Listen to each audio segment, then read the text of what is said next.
which cycle are you writing?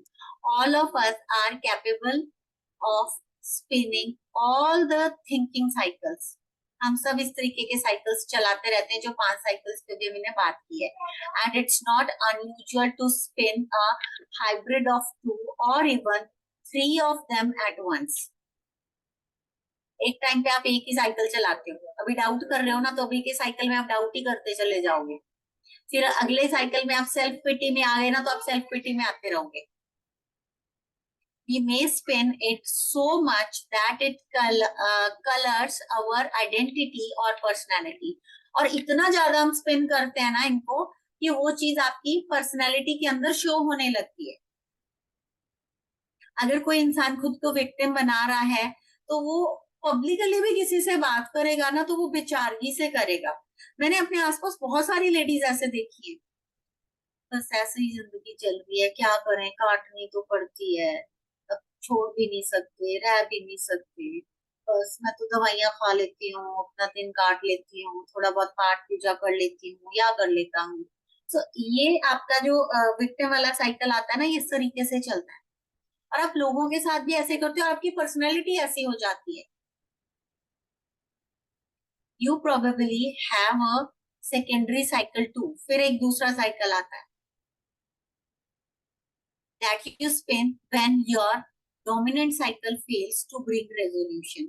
जब आप एक साइकिल था, अब उसमें कोई आपको सोल्यूशन नहीं मिला, फिर दूसरा साइकिल आ जाता है, मेरा तो पार्टनर ऐसे ही करता है, मैंने ही खराब बंदा चूज कर लिया या बंदी चूज कर ली. फिर वो भी नहीं होता, वहां से भी रिलीफ नहीं मिलता, फिर तीसरा साइकिल आता है, फिर चौथा साइकिल आता है. तो ये ओवर थिंकिंग का आपका साइकिल चलता रहता है. एंड ये ओवर थिंकिंग जब आप अपने क्लिक से बात करते हो या अपने फ्रेंड से कहीं से भी और अपने पार्टनर के अलावा भी बात करते हो ना, वहां पे भी ये थॉट आपके बातों में झलकता है. The impact of overthinking on relationship, negative effects, मैं miscommunication. 2 मिनट में जरा बोलता हूं. जी सर. जब आप ये सब चीज करते हैं ना, तो आप अनजाने में अपने ट्रिगर्स बना रहे हैं. आप जब भी कुछ देखिए लाइफ में, जब आपके साथ अच्छी चीजें हुई, आपने पिकनिक एंजॉय किया, आज तक वो चीज याद है. पिकनिक में कभी गिर गए, चोट लग गई, वो चीजें अभी तक याद है. कहीं गए थे, कुछ अच्छा एंजॉय किया था मोमेंट, आज तक वो मोमेंट याद है. या बचपन में कोई गाना आपको बहुत पसंद था, आज वो गाने बज रहे हैं, आपको बचपन की यादें फिर से आ रही है. अंडरस्टैंड कर रहे हैं? इसको बोलते हैं ट्रिगर्स. ट्रिगर्स ट्रिगर्स का मतलब समझ में आया? आप जो भी कुछ करते हैं ना अपने लाइफ में, अनजाने में बहुत सारे निगेटिव ट्रिगर्स बनाते हो. और माइंड इस तरह डिजाइन है, डॉक्टर नेल्सन आपको करके देते हैं, आप पर्पसली जानबूझ के पॉजिटिव ट्रिगर्स भी बना सकते हैं. जिस तरह निगेटिव ट्रिगर्स आपने बनाए हैं, उसी तरह आप अपने लाइफ में पॉजिटिव ट्रिगर्स को बना सकते हैं. और वो बनाने के लिए आप हमारे पास आए, हम आपको पॉजिटिव ट्रिगर्स बना के देंगे. जो आपके निगेटिव है उसको निकालेंगे, कैसे निकालना सिखाते हैं, डिलीट कराते हैं और पॉजिटिव बना के देते हैं ट्रिगर.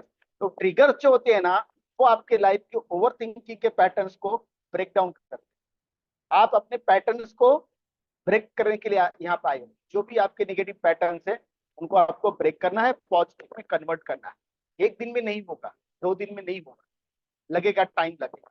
ठीक है, जान बुझ के बार बार प्रैक्टिस करनी पड़ेगी, बार बार सेशंस में आने पड़ेंगे, तब होगा डेवलप, लेकिन होगा. ठीक है, अंडरस्टैंड कर रहे हो? तो डॉक्टर हलीम जो बता रही ना, ध्यान से सुनो आप, फिर लास्ट में कुछ चीजें मैं कंक्लूड करूंगा. पॉजिटिव ट्रिगर्स का ना, ये बचपन के गाने वाला एक अपना पर्सनल एक्सपीरियंस बताती हूँ. हाँ, छोटे थे ना हम, तो वो एक जंगल बुक सीरियल आता था टीवी पे, दूरदर्शन पे आता था, और उसमें वो सॉन्ग बजता था, जंगल जंगल बात चली है. तो अभी भी ना कभी मेरी बेटी लगाती है यूट्यूब पे, उसको देख के मैं बहुत खुश हो जाती हूँ. जैसे मेरे कानों में आता है ना, मैं गाने लगती हूँ जोर जोर से. तो वो उस टाइम पे मैं वो बचपन वाले हैप्पीनेस वाले जोन में चली जाती हूँ कुछ टाइम के लिए. यस, तो इस तरीके से हमारे ट्रिगर्स बने होते हैं. और ये वाला ट्रिगर आई थिंक यहाँ पे जितने भी लोग हैं, शायद मेरी जनरेशन के हैं, बहुत लोगों के साथ होता होगा, जंगल जंगल बात चली है, नहीं तो आज सुन के देखना.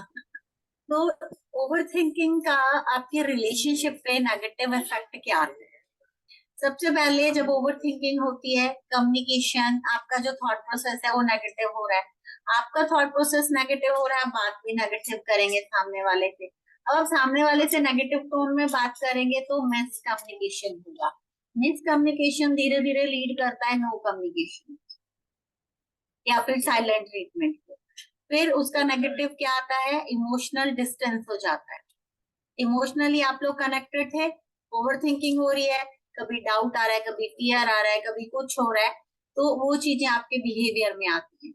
फिर आप दोनों एक दूसरे से दूर होने लगते हैं। टेंशन बढ़ती है दोनों के बीच में, टेंशन बढ़ेगी, कुछ ना कुछ अनशंट बोलेंगे तो कॉन्फ्लिक्ट्स हो जाएंगे। फिर इंटीमेसी डिक्रीज होती है सबसे पहले, which is not good, and trust lose होता है। एंड ट्रस्ट सिर्फ एक ही चीज को लेके नहीं होता, बहुत सारे पॉइंट्स में होता है, कहीं ना कहीं पे ट्रस्ट लूज हो ही जाता है।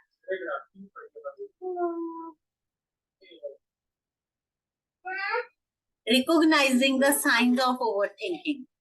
सबसे पहले आते हैं behaviour indicators. Constantly replaying conversation, एक बात को 10 बार बोलना। सुबह बोलेंगे, फिर दोपहर को बोलेंगे, फिर फोन पे मैसेज भी करेंगे, फिर रात को भी बोलेंगे, अगले दिन भी बार बार वही चीज रिपीट करते रहना।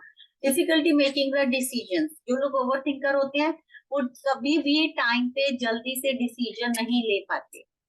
वो टाइम लेंगे, सोचते हैं, देखते हैं, करते हैं, फिर उसको बहुत सोचते रहेंगे, सोचते सोचने में टाइम निकल जाता है, राइट डिसीजन राइट टाइम पे नहीं ले पाते और चीजें हाथ से निकलती है। Excessive worrying about the future, क्या होगा फ्यूचर में, कैसे करेंगे, अगर ऐसा हुआ तो, अगर वैसा हुआ तो। फिर यहाँ पे आप फियर को बीच में लेके आते हो। Over analysing your partner action और वर्ड्स। एक तो होता है एनालाइज करना कि भाई ऐसे कर रहा है, क्यों कर रहा है, ये रीजन है, इस पे काम कर रहे हैं। दूसरा होता है ओवर एनालाइज करना, हर छोटी छोटी बात पे। अच्छा रोज तो फोन ऐसे सीधा रखते हैं, आज उल्टा क्यों रख दिया, रोज तो फोन यहाँ चार्ज पे लगाते हैं, आज वहां क्यों लगा दिया। ओवर कर रहे हैं हम, राइट। रोज तो 2 चपाती खाते हैं, आज 3 क्यों खाई, या आज एक ही क्यों खाई, पक्का बाहर से कुछ खाया, हो सकता है इंसान को भूख कम हो उस दिन पे। Over analysing is not good. Now analyse yourself. See thoughts to become aware of rumination. Pause, रुको जरा, सब्र करो, stop what you are doing for a minute. सोचो कि आप क्या करने जा रहे हो या अभी आप क्या कर रहे हो। Direct your attention inward or relax into a full-bodied experience of awareness. अपनी बॉडी को फुल अवेयरनेस में लेके आओ, नॉट ओनली योर माइंड, पूरी बॉडी को एक अवेयरनेस जोन में लेके आओ, अलर्ट जोन में लेके आओ, खुद को रिलैक्स करो। नोटिस वॉट एवर मेंटल और cognitive activities taking place with in you in the here and now. खुद को एनालाइज करो कि अभी आपके अंदर क्या फीलिंग्स चल रही है। इंक्वायर खुद से करना है। Ask, is what is happening in my mind a thought or a series of thoughts? अगर अभी आपके दिमाग में कुछ आ रहा है, ये सिर्फ एक थॉट था, इस तरीके के थॉट्स बार बार आते हैं और ये वो थॉट से रिलेटेड है। जैसे कि हस्बैंड नाराज होके चला गया या स्पाउस नाराज होके चला गया, ठीक है, और वो बात नहीं कर रहा, आपके दिमाग में थॉट आता है कहाँ होगा, ठीक तो होगा, ये एक थॉट है, कहाँ होगा, किसके साथ होगा, क्या कर रहा होगा, क्या खा रहा होगा, कुछ गलत तो नहीं कर रहा, ये सीरीज ऑफ थॉट है। आपको ये चीज एनालाइज करनी आनी चाहिए। Tune in, is the answer to the question is yes, maybe और नो। आपके क्वेश्चन का आंसर क्या आ रहा है? If it's no, you are probably focused in the flow of the task और at peace. If it's maybe, go through these steps again until you receive a clear answer. ये जो steps बताए हैं, अगर आपको उनका answer no मिलता है, क्लियर नो है या क्लियर यस है, तो आपका थॉट क्लियर है। अगर मे बी आ रहा है, हो सकता है, नहीं हो सकता है, क्या होगा क्या नहीं होगा, तो आपको ये प्रोसेस वापस से रिपीट करना है जब तक आप एक क्लियर थॉट पे नहीं आ जाओ। The thought itself, life is passing by, life तो निकल जा रही है, our marriage will end up old and unsatisfied, ऐसे ही जिंदगी निकल जाएगी, हमारी शादी भी ऐसे ही निकल जाएगी अनसेटिस्फाइड वे में।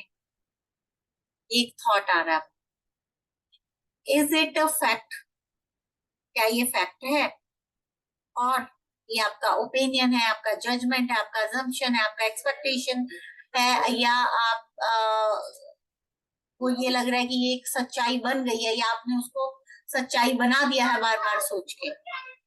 Much of our thoughts include that are not necessarily true, ज्यादातर आप जो सोचते हैं ना वो चीजें सच्चाई नहीं होती, फिर मन का वहम होता है। मैं एक मिनट जी सर। देखिए, आपको पहली बात कि आपको ये समझना पड़ेगा, आपकी लाइफ में जो भी कुछ हो रहा है ना, तो आपके थॉट्स का रिफ्लेक्शन, आपके पार्टनर के थॉट का रिफ्लेक्शन। आपको जो फील हो रहा है ना, आप जो महसूस कर रहे हो ना, आपका पार्टनर गलती कर रहा है, बट उसके लिए आप जिम्मेदार हो।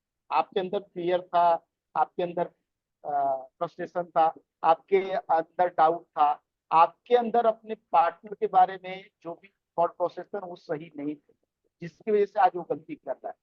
ठीक है। अब लोग सोचते हैं कि सर सामने वाला गलती कर रहा है, मैं क्यों गलत? नहीं, आप ही गलत, क्योंकि आपके साथ जो भी चीज हो रहा है ना उसके लिए, क्योंकि ये जब तक आप मानोगे नहीं ना, आप चीजों को करेक्ट नहीं करोगे, जब तक आप ये सोचोगे कि मेरे साथ जो हो रहा है उसके लिए मेरा पार्टनर जिम्मेदार है, आपकी लाइफ कभी बदलेगी नहीं। आपकी लाइफ उसी दिन से सुधरेगी और उसी दिन से बदलेगी जिस दिन आप ये सोचोगे कि मेरे साथ जो हो रहा है उसके लिए मैं जिम्मेदार हूँ, फिर अपने आप को करेक्ट करोगे, चीजें बदल जाएंगी। जितने भी लोग आए ना, जितने भी लोग हमारे पास आए, वो बाद में यही चीज रियलाइज कर पाए, और ये किसी को नहीं रियलाइज होता है, ये ह्यूमन नेचर है, सबको दूसरे की गलती समझ में आती है। और गलती जो है, मिस्टेक्स है ना, वो पीठ की तरह होती है, अपनी पीठ किसी को नहीं दिखती, दूसरे की पीठ दिखती है। ठीक है, तो ये ह्यूमन नेचर है, इससे टेंशन मत लो। दूसरा बात, आपको अंडरस्टैंड करना कि यहाँ पे आप देख रहे हो हमारे प्लेटफॉर्म पे ईच एंड इंडिविजुअल, जितने भी क्वालिटीज पीपल हैं, चाहे कोई भी बैकग्राउंड है, चाहे डॉक्टर है, चाहे इंजीनियर है, चाहे बिजनेसमैन है, हर एक तरह के लोगों के लाइफ में सिचुएशंस हुआ है। ऐसा ये यहाँ पे आपको क्या लगता है, इन लोगों के लाइफ में पैसे की कमी थी? नहीं। बहुत बार बोलते हैं ना, झगड़े होते हैं सर खाली पैसे की वजह से, होते हैं बहुत सारे, लेकिन हर व्यक्ति के साथ नहीं होता है। दो ही लड़ाई का कारण है, पति पत्नी के बीच में लड़ाई का दो ही कारण, एक तो है पैसा, अगर पैसा नहीं है तो दूसरा कारण है सेक्सुअल सेटिस्फैक्शन, सेक्सुअल डिजायर। ठीक है, सेक्सुअल डिजायर जो भी है ना, वो कंप्लीट नहीं होता है, एक का ज्यादा होता है, एक का कम होता है, और दूसरा उसको कंप्लीट नहीं कर पाता है या टाइम पे कंप्लीट नहीं करता है, तो फिर उसका दूसरा ऑप्शन को ढूंढना चाहता है। और अगर दूसरा ऑप्शन कोई ढूंढ रहा है या गया है ना, आपको पता है इंडिया का जो, आपको अभी बताऊंगा, शॉकिंग न्यूज है। इंडिया का लास्ट 5 साल का जो एक्स्ट्रा मैरिटल अफेयर का डेटा है, 21% जेंट्स के एक्स्ट्रा मैरिटल अफेयर है, एंड 41% लेडीज के एक्स्ट्रा मैरिटल, वर्किंग लेडीज के एक्स्ट्रा मैरिटल अफेयर। अब एक डेटा क्या बता रहा है? ठीक है, this is not good, this is not good for India. And हम यहाँ पे, हाँ ये करेक्ट है, आप जाके सर्च कर लेना, या हमारे पास तो बहुत सारे डेटाज आते हैं, हम लोग बहुत सारी चीज एनालाइज करते हैं, तो हमारे पास सब रहता है। तो ये डेटा है, मतलब पहले तो क्या था ना, बोलते थे ना जेंट्स कर रहे हैं, जेंट्स कर रहे हैं, करते थे, अभी भी है, ऐसा बात नहीं है।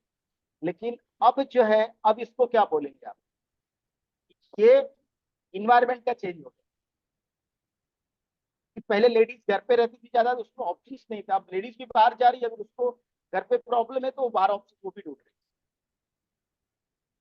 ठीक है, तो ये एक डिजीज है, एक बीमारी है, एक प्रॉब्लम है ये आदमी इससे खराब नहीं हो गया, तो इसी का एक्स्ट्रा मैटर फिर हो गया तो वो आदमी खराब हो गया, अरे ये तो अब फिर अपवित्र हो गया, इसको नहीं, इसके बारे में ऐसा नहीं है। दिस इज ये भी एक डिजीज है, ये कैंसर से बड़ा डिजीज है। ठीक है, इस डिजीज को ठीक करने के लिए आपको काम करना पड़ेगा, आपको बदलना पड़ेगा, और आपको सीखना पड़ेगा, दूसरे को नहीं, आपके पार्टनर को नहीं, पहले आपको। ठीक है, ये जब तक आप इस चीज को समझेंगे नहीं, मानेंगे नहीं, चीजें बदलेंगी नहीं आपके लाइफ। नहीं सर मैं तो ठीक हूँ, उसका एक्स्ट्रा बेटर अफेयर है तो वो चेंज होगा ना, नहीं। आपको चेंज होना पड़ेगा और आपको उसका काउंसलर बनना पड़ेगा कि वो कैसे चेंज हो जाए। हेल्प करना पड़ेगा, रिपेयर करना पड़ेगा। रिश्ते को अगर आपको ठीक करना है तो आपके माइंड सेट को पहले रिपेयर करना पड़ेगा। उसके बारे में जो आपके थॉट प्रोसेस चल रहे हैं, उसके बारे में जो आपकी वाइब्रेशन है, उसके बारे में जो आपके विचार है, बदलना पड़ेगा। क्योंकि वो बीमार हुआ, उससे ज्यादा बीमार आप हो चुके हो। जितना वो बीमार है उससे ज्यादा आप बीमार हो चुके हैं मेंटली। तो आपको मेंटली इंप्रूव होने की और ठीक होने की जरूरत है। ठीक है, यहाँ पे मेंटल हैबिट्स एंड पैटर्न्स के बारे में बात हो रही है, इसलिए मैं बता रहा हूँ। तो मेंटल जो हैबिट्स हमारी है ना, मेंटल हैबिट्स को क्या करना पड़ेगा? वो ब्लेम गेम करना, डाउट करना, पार्टनर को कंट्रोल करना, बहुत सारा चीज, ये सब करके हम एक ट्रिगर बना देते हैं और सोचते हैं आप जितना ज्यादा किसी को आप दबाओगे, जितना ज्यादा उसको सामने वाले को ब्लेम करोगे, उतना ज्यादा आपका रिश्ता खराब होगा।